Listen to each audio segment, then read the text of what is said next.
You know, there's nothing beats like eating a tomato off the vine, like especially when there's 20, 30 different varieties of tomatoes to try. I like being outside all the time, so it's really nice to just be able to spend, you know, a few hours either with your friends or alone, just picking things or just being outside.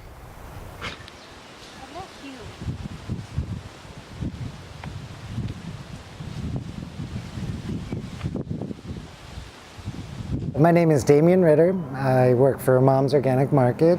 I'm a grocery manager here. Hi, my name's Otis. I'm 20 years old. I work for One Straw Farm in Whitehall, Maryland. I worked there for about 5 years. I grew up with a family of farmers. Grew up in the country, and and my dad's a chef, so I've always been involved with food. And it was a goal of mine to feed people, essentially. You know, I wanted to be in a career that I was responsible for feeding people. So my cousin actually got me into it. He went to church with my boss who runs the farm, and he got a job with her and got me hired there also. And that's when I started really being interested in farming.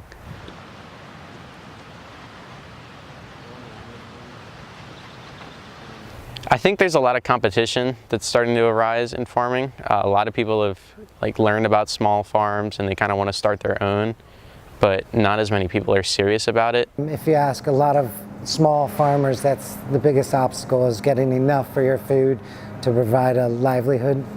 Because it takes a lot of capital to start one up.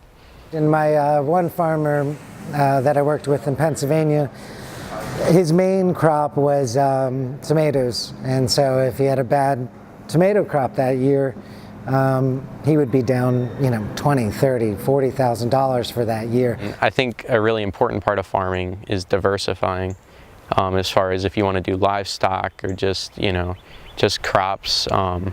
And then there's also plenty of other things you can do on a farm. You can host, you know, weddings or any events. And then having a third crop, you know, something that you can, it's not going to be your cash crop, but it's going to be something that if you have, like, as he said, a no shit moment, you could fall back on, and you're going to still maybe even push that crop a little bit more. The cost of food is way too low. Because it takes a lot of hard work to start a farm and then keep it running, and people don't just do the research as far as what they should charge, what their cost should be, and like their maintenance, and a lot of them just start too big and get too big of a loan and then can't pay it off. And so it's a little bit it's a catch-22. As consumers, I think we have to really expect to pay more for food.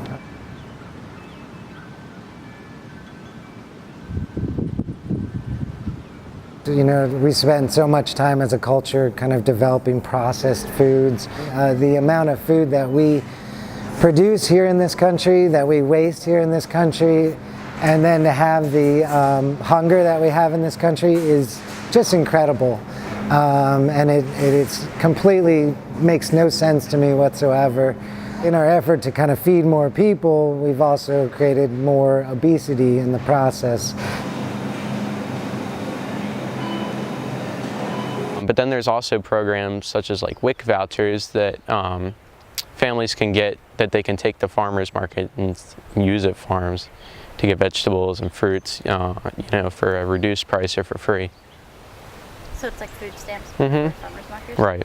I don't know if you guys looked into Aldi's too much, but they're going into those food deserts, and they do a lot of things to cut costs so that they can price their stuff at a level where those the people that can shop in those food deserts in cities can afford it as well. And they're actually in the process of switching over a lot of their meats and produce to organic, which is a really, really cool step, because now they're going to be able to provide organic food for less privileged people that really have a hard time affording fresh foods.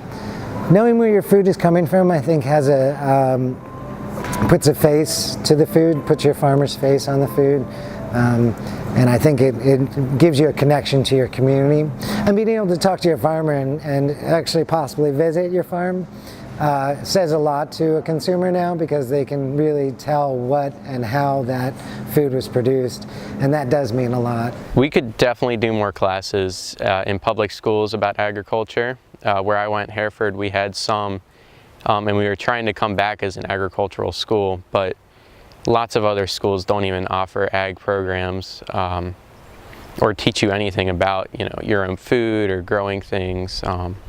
So there could definitely be some stuff done with public education. In about 10 years, I plan on buying a farm of my own. I'm working on saving money now, and then I want to start my own, like, small organic farm.